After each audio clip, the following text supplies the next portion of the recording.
Boa tarde, gente. Meu nome é Rodrigo Armstrong. Vocês devem conhecer algum professor de inglês para CACD. Mas eu estou aqui hoje para dar dicas mais gerais de TPS, seguindo uma série de vídeos que o meu colega e amigo João Daniel tem preparado. Para quem não me conhece, além de professor, eu já fui candidato à prova e já fiz o TPS algumas vezes. E sempre que eu fiz, eu fui aprovado. E, inclusive, no ano de 2015, eu fui o primeiro colocado na prova, até sem ter podido estudar muito naquele ano. E, ao longo dos anos, né, tendo passado sempre no TPS, as pessoas me perguntam dicas de como lidar com a prova, como ter, digamos assim, um raciocínio em relação à prova, não necessariamente em relação ao conteúdo da prova, né, já que o meu foco nessa área é mais a parte de inglês, tá, pelo menos no que tange as aulas que eu dou para o CACD. Então, vou fazer um breve vídeo aqui para vocês, sobre como eu acho que vocês devem pensar na hora da prova, né? Porque, afinal de contas, quando a gente assiste uma aula, o professor sempre fala muito do conteúdo e dá a impressão de que você tem que saber 100% do conteúdo para conseguir responder as questões bem, ou pelo menos com confiança. E quem é candidato sabe que na hora da prova você nunca vai ter 100% de certeza, com exceção de uma questão ou outra, né? Digamos assim, 60%, 70% dos itens que você responde ali, né, existe algum grau de certeza em relação àquele item. Às vezes muito grau de certeza, às vezes pouco incerteza, mas você nunca vai ter 100% de certeza, com raras exceções. Tá? Então, a minha dica principal, né, já falando de cara aqui, é que na hora de responder as questões de TPS, na minha opinião, o segredo é você dar um zoom out em vez de zoom in. O que eu quero dizer com isso? Quando você responde uma questão de TPS, você geralmente fica nervoso no conteúdo e você começa a ler a questão repetidas vezes para ver se você encontra ali, né, o que vai te entregar que ela está certa ou que ela está errada. Mas a melhor maneira de pensar sobre o item na hora da prova, na minha opinião, é você meio que se distanciar dele. Leia ele com muito cuidado. O TPS, antes de tudo, uma prova de interpretação. Leia ele com muito cuidado, tá? E daí você tenta comparar aquilo que você leu com o seu conhecimento, aquilo que você estudou no livro, aquilo que você viu em aula, tá? E você vai ver que as questões da prova, muitas vezes, são escritas de uma certa maneira que vai te confundir na hora da prova, mas se você fizesse aquilo em casa, né, não te confundiria tanto, né? Tanto é que muitos candidatos fazem a prova em casa e falam, eu vou muito bem na prova, mas daí chega no dia da prova e o resultado acaba sendo muito menor. Justamente por causa dessa calma, desse olho relaxado que você tem que ter no dia da prova. Então, eu trouxe aqui questões de história, na verdade, né? Como eu falei, minha área de CACD geralmente é inglês, você não conhece pelo inglês, mas eu trouxe questões de história que, na minha opinião, são bem emblemáticas dessa forma de olhar a prova com o olho relaxado, dando um zoom out, pensando no que a banca está querendo saber, não necessariamente no que o item está cobrando né, com as palavras que estão escritas ali na página. Tá? Então, olha só essa questão do TPS de 2011, história do Brasil, tá? Uma questão bem difícil, que eu prometo para vocês que é muito mais simples do que ela aparenta ser, se você tiver esse tipo de raciocínio. Então, o enunciado diz ali, né? Segundo Frei Vicente de Salvador, em uma das ocasiões em que foi necessário pegarem armas para submeter os gentios da região de Cabo de Santo Agostinho, Duarte de Albuquerque Coelho organizou várias companhias de guerra. Em Olinda, servindo-se de mercadores e moradores, porque eram de diversas partes do reino, o donatário ordenou outras 3 companhias que, por capitão dos de Viana do Castelo, fosse João Paes, dos do Porto, Bento Dias Santiago e dos de Lisboa, Gonçalo Mendes Delvas, mercador. Enfim, uma passagem sobre história colonial que você provavelmente nunca deve ter ouvido falar, né, sobre essa organização dessa expedição. Então, tendo o texto acima como referência inicial, né, julgue os itens a seguir relativos à sociedade colonial brasileira. Nesse momento, você já fica com, né, aquele arrepinho, né, na espinha, que você fala, putz, eu não li isso aqui há 6 meses ou 5 meses, não lembro de coisas muito gerais, e o cara colocou uma historinha aqui que eu nunca ouvi falar, e como que eu vou responder esses itens? Né? Daí você lê os itens, ele já começa com uma escrita um pouco difícil. Eles dizem, né? Número 1. A despeito da importância econômica que desempenhavam, comerciantes e mercadores reinosos enfrentavam no Brasil grandes dificuldades para alcançar a representação política. Daí você pensa, será que isso aqui é verdade? Né? Se eles eram reinosos, eles tinham alguma participação no comando né, da política local. Né? Só que daí, na minha opinião, a melhor maneira de você raciocinar sobre isso aqui é o seguinte, né? O Brasil, na época, era uma colônia que vivia sob o regime absolutista. Todo o comando do Império Português estava em Lisboa.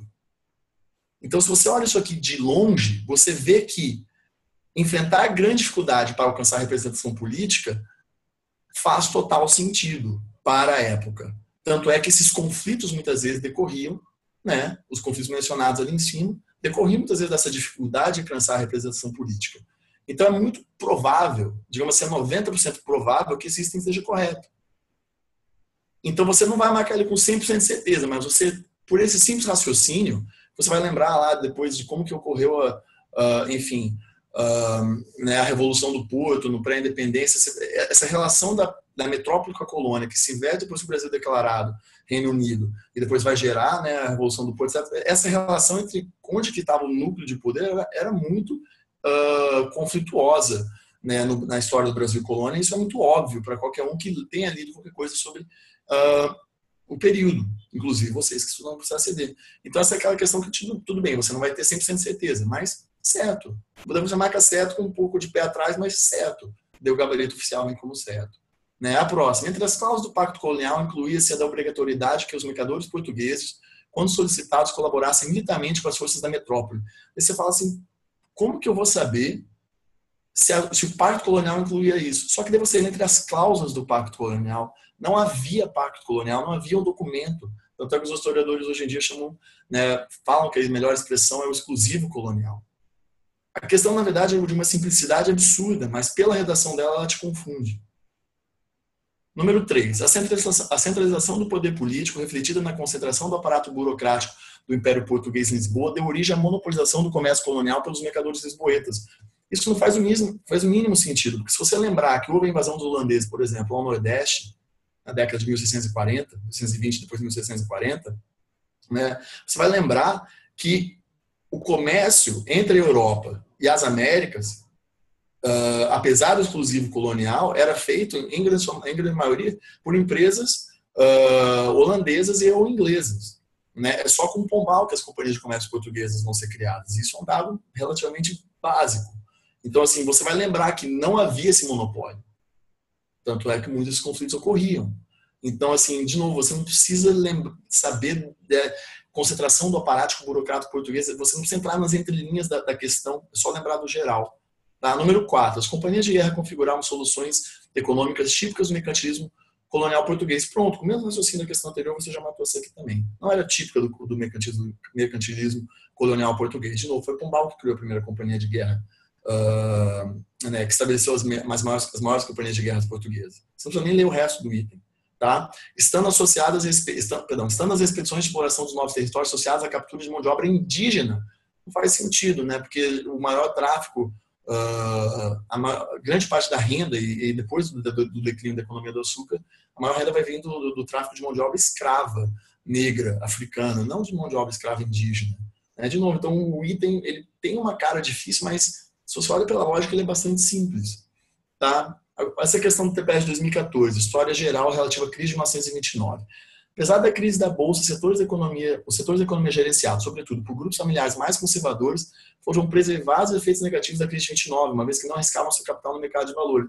Enfim, isso aqui é só você lembrar daquela fotinha de gente pulando de prédio em Nova York, para você lembrar que as elites americanas sofreram muito, né, com o crash da Bolsa de 29, né? Enfim, foi toda a especulação da década de 20 que culminou isso, né? Não faz sentido que os grupos mais conservadores, né? Conservadores em que sentido, né? Então é uma questão assim que, de novo, o uso malto vai te ajudar. Essa próxima aqui para mim é muito, não, perdão, a 3 vai ser muito emblemática, mas essa próxima também é importante. Olha só.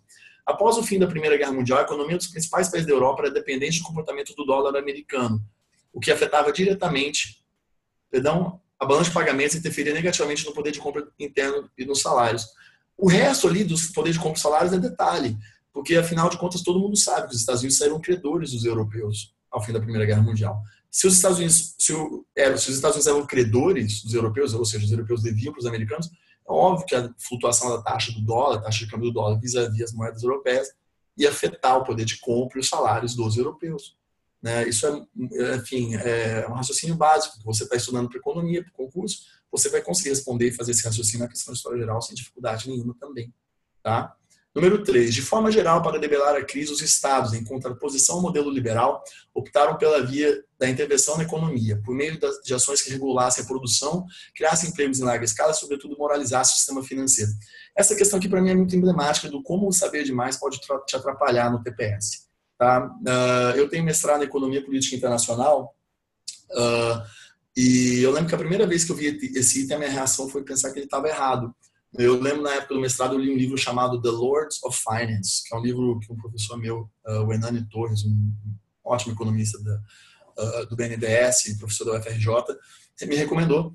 E esse livro fala sobre como os banqueiros centrais inglês, francês, alemão e americano não conseguiram, né, sair, digamos, do modo de pensar liberal deles e, por não encontrar opções fora desses modelos, acabaram afundando o mundo na Grande Depressão. E foi só 5 anos depois, né, em 32, 33, eleição de Hitler e Roosevelt, né, que os países começaram a intervir, né, 4, 5 anos depois, os países começaram a intervir na economia. Tanto é que o Vargas é o keynesianismo avant la lettre.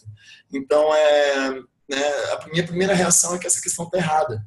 Mas olha como a questão está geral. De forma geral, é o começo da questão, de forma geral, para debelar a crise, de forma geral, é verdade.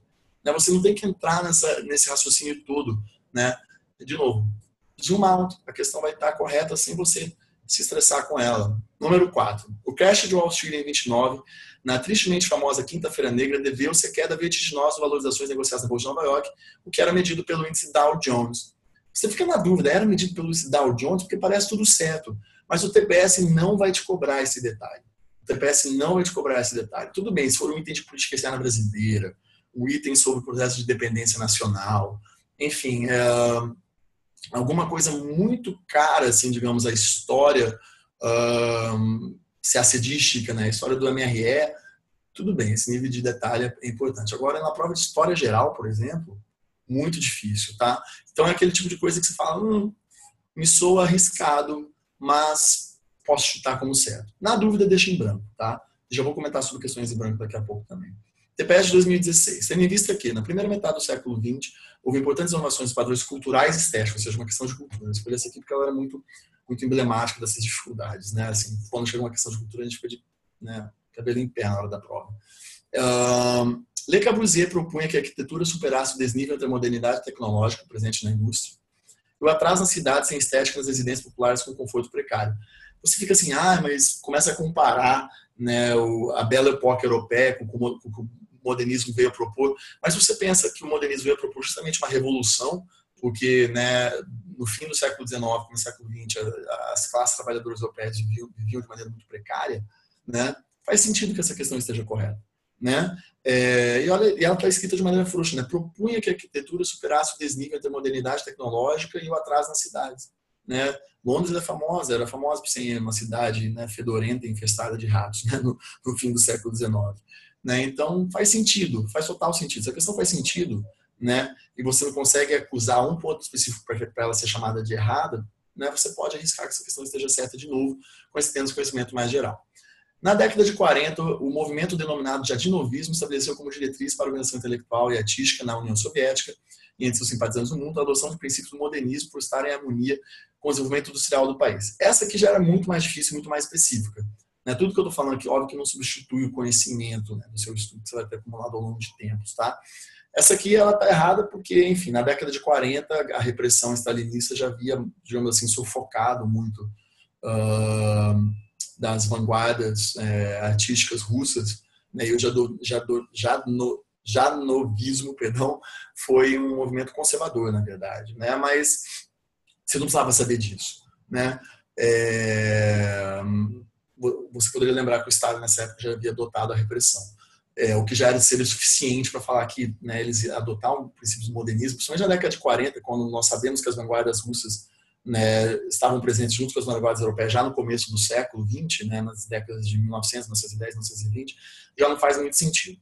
De qualquer forma, eu acho que essa aqui é tipo aquela questão ideal para vocês deixarem em branco. Eu sei que isso é um pouco controverso, tem professor que fala para deixar tudo em branco, marcar tudo, não deixar nada em branco, outros falam para deixar um certo número em branco. Eu, né, como eu falei, eu sempre passei no TPS, eu fiz esse TPS 6 vezes já e sempre passei, já fui o primeiro colocado, e eu sempre penso que o ideal é deixar entre 5% e 10% da prova em branco, tá?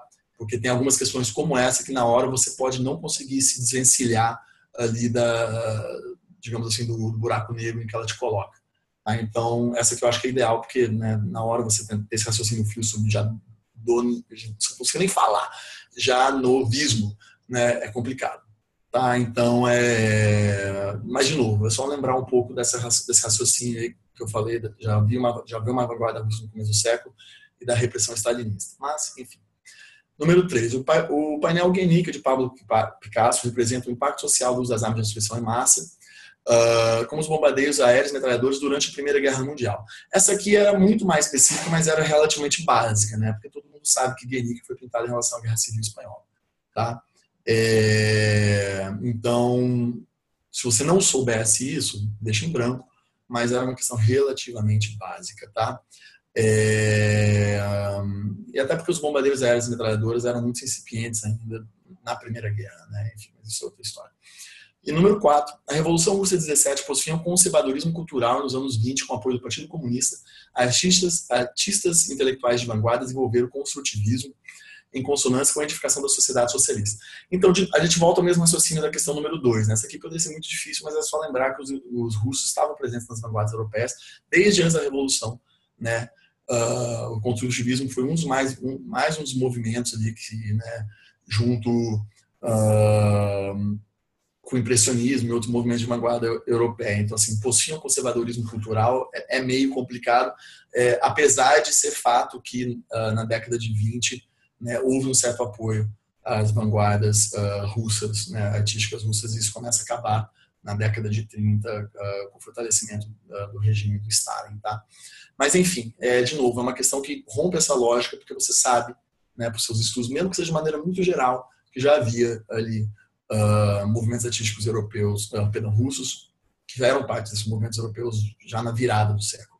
Tá? Então, assim, o conservadorismo cultural do regime czarista é muito forte. Tá? Enfim, itens muito mais específicos, mas que, de novo, né, podem ser respondidos a partir desse raciocínio mais olho relaxado que eu falei. Tá? Enfim, esse é um breve vídeo sobre o que eu acho que é a melhor maneira, como eu acho que é a melhor maneira de você abordar a prova do TPS. Tá? Se vocês tiverem qualquer dúvida, por favor, entre em contato comigo, ou com o João Daniel, ou qualquer outro professor que esteja ajudando vocês na preparação. Lembre-se que o TPS é uma prova de leitura, antes de mais nada, não é uma prova de você saber todo o conteúdo ali, porque é muito difícil isso. Né? Mas, nesse sentido, ele é até mais difícil que a própria terceira fase. Né? É uma prova de você conseguir ler e raciocinar, né? Comparando o item com o seu conteúdo, né? Que você adquiriu ao longo dos estudos, e com calma e com sangue frio, né? Para não escorregar com bobeiras como aquela questão ali, por exemplo, do Pacto Colonial. É uma questão bastante óbvia que está errada. Tá? Então é isso, espero que vocês tenham gostado desse breve vídeo aqui. Se tiverem qualquer comentários ou qualquer críticas ou qualquer dúvida, por favor, falem comigo. Um grande abraço.